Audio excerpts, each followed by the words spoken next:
महाराष्ट्रातून राज्यसभेवर निवडून द्यायच्या 7 जागांची निवडणूक अखेर बिनविरोध झाली आहे. राष्ट्रवादी काँग्रेसच्या वाट्याला असलेल्या एका जागेमधून पार्थ पवार आता खासदार बनले आहेत.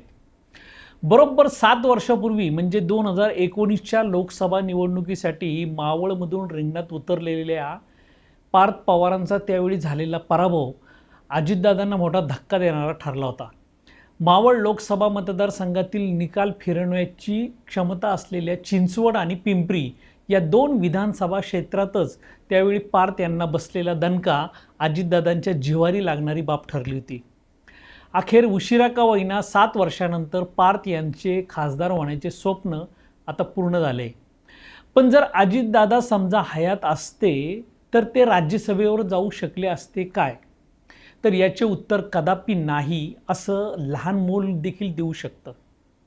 मानवी जीवनचक्रामध्ये काळ आणि वेळ या 2 गोष्टींना प्रचंड महत्त्व आहे. यामधल्या 7 वर्षाच्या काळात पार्थ नेमके कुठं होते, काय करत होते हे देखील आता आपण पाहूया. 2019मधील पराभवानंतर पार्थ यांनी अजितदादांची प्रतिमा निर्मिती व पक्षाची पूर्ण घडी बसवण्याच्या कामाला महत्त्व दिले होतं. 2023मध्ये जेव्हा 2 राष्ट्रवादी काँग्रेस निर्माण झाल्या त्यानंतर तर आपल्या वडिलांच्या पक्षाच्या इमेज मेकिंगची सर्व सूत्रे पार्थ यांनी आपल्या हाती घेतली होती.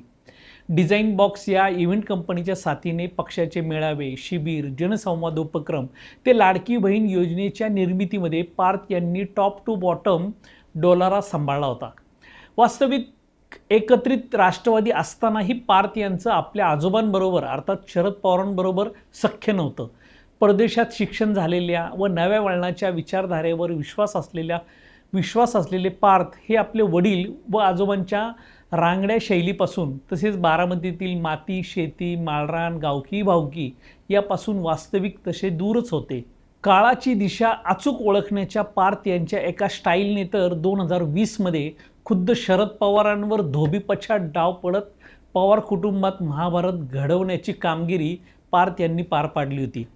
तो प्रसंग होता जय श्रीराम असा नारा देत पार्थ यांनी राम मंदिर निर्मितीला पाठिंबा व शुभेच्छा तेव्हा दिल्या होत्या.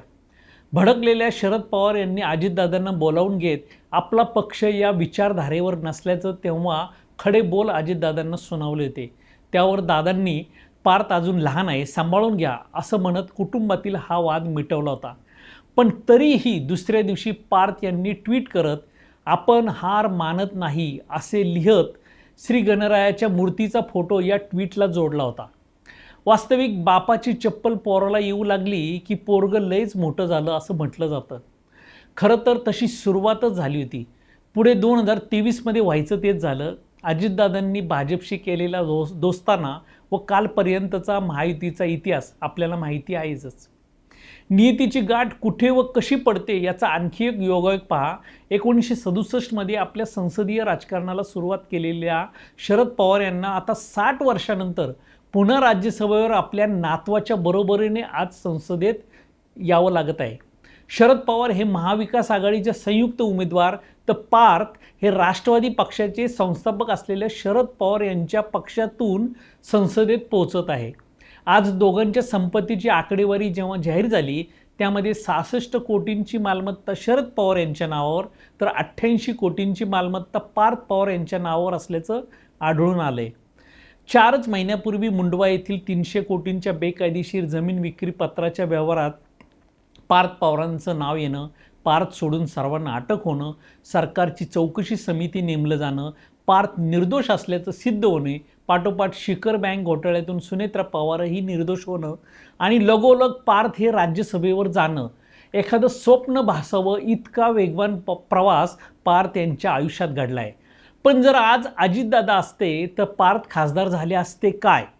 याचे उत्तरही हा सगळा इतिहास भूगोल चाळल्यानंतर आपल्याला मिळून जातं.